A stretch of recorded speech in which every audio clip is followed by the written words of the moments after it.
Anggota Komisi 3 DPR FPKS, Nasir Jamil, memberikan apresiasi terhadap sikap Presiden Prabowo Subianto yang tidak akan membela anak buahnya yang terjerat kasus korupsi. Pernyataan ini muncul menyusul harapan ex-Wamenaker Immanuel Ebenezer atau Nul untuk mendapatkan amnesti.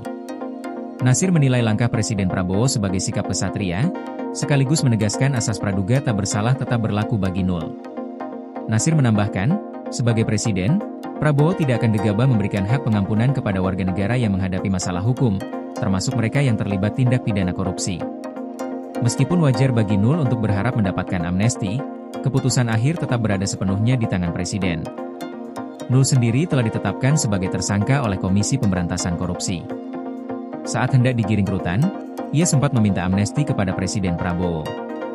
Kepala Kantor Komunikasi Kepresidenan, Hasan Nasbi, menegaskan pemerintah menyerahkan seluruh proses hukum kepada KPK dan mendukung agar kasus dugaan pemerasan yang melibatkan Nul dan pihak terkait terungkap secara transparan.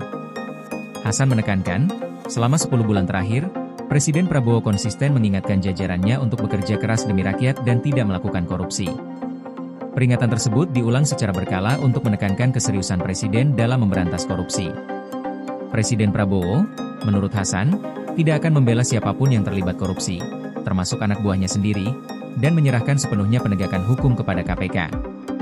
Langkah ini menunjukkan komitmen pemerintah untuk menegakkan hukum secara tegas, serta memberikan contoh integritas bagi seluruh pejabat negara. Dengan sikap tegas ini, Nasir Jamil menilai pemerintah tetap menegakkan prinsip hukum, sekaligus menunjukkan bahwa amnesti atau pengampunan bukan hak otomatis bagi mereka yang terlibat tindak pidana. Proses hukum tetap berjalan, dan publik diharapkan dapat mengikuti perkembangan kasus secara transparan.